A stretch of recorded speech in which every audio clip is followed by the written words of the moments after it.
কাৰ্বি আংলং জিলাৰ বকলিয়াঘাট থানাৰ অন্তৰ্গত ১ নম্বৰ উদালিত অৱস্থিত এই বৃদ্ধাশ্ৰমখনত ঘোৰ দুৰ্নীতি আৰু কেলেংকাৰী সংঘটিত হোৱাৰ খবৰ পোহৰলৈ আহিছে।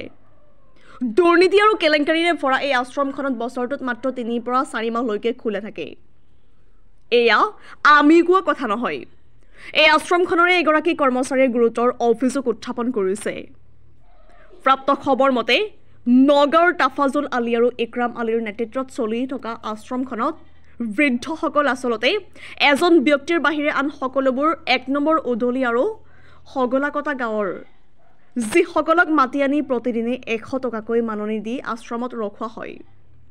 যোৱা ২০২৩-২৪ চনত ৪৫,৬৩,০০০ টকাৰ বাজেট বনোৱা হয়।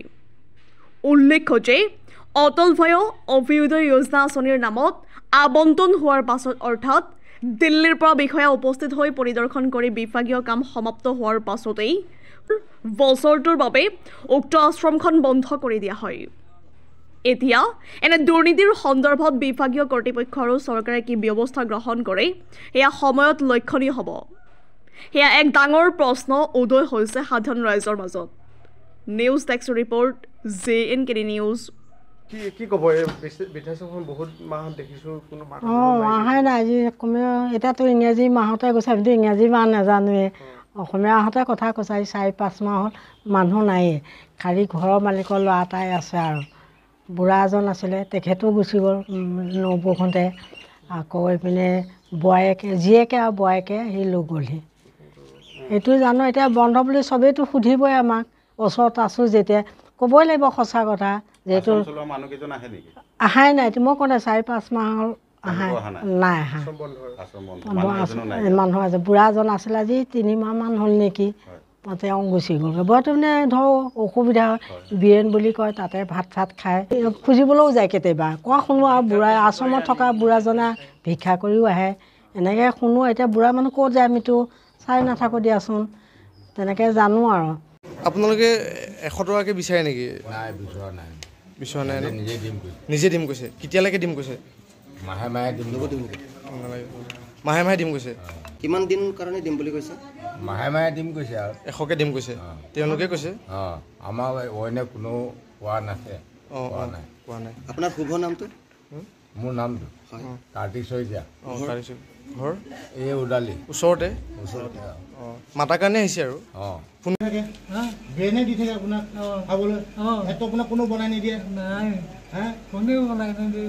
বুঢ়াটোৱে এই ডেক্সি এটাত চাহকণ বনাই খায় অকলে।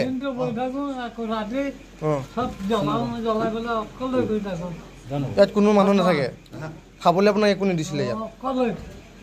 খাবলৈ দিয়ে নে কোনোবা?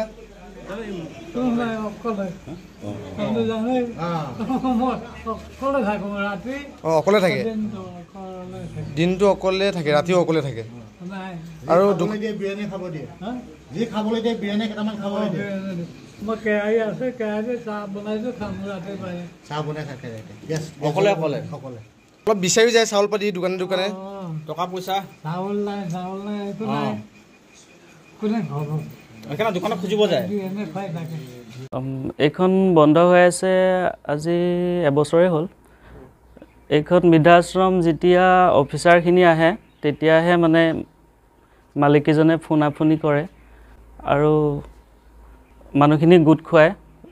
2 মাহ, এমাহৰ বা 3 মাহৰ ভিতৰত যেতিয়া অফিচাৰ আহিলে, অফিচাৰে ছাৰ্ভে কৰিলে চবৰে নামত, মানুহখিনি ঠিকে ঠাকে আছে, খোৱা বোৱা কৰিছেনে নাই, ছাৰ্ভে কৰিলে।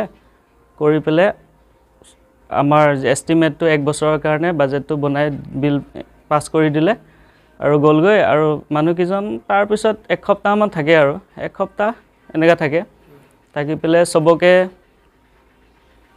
কিবা এটা দিয়ে আৰু দি পেলাই সিহঁতে গুচি যায়।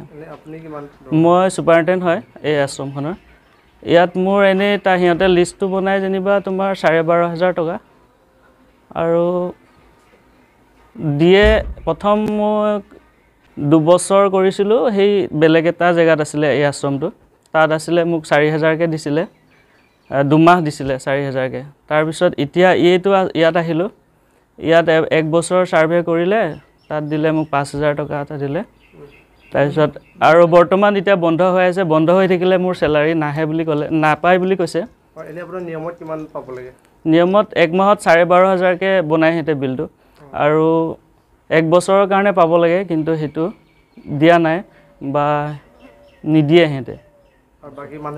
বাকী মানুহখিনিক কিবা এটা দিয়ে আৰু দি পেলাই পঠাই দিয়ে, সেইটো ছিষ্টেমৰ। আকৌ এতিয়া মানে আপকামিং মানে এতিয়া গম পাইছোঁ যে সিহঁতে আহিব, অফিচাৰ আহিব লগা হৈ আছে এইকেইদিনত, ছাৰ্ভে কৰিব বাজেটটো বনাবৰ কাৰণে।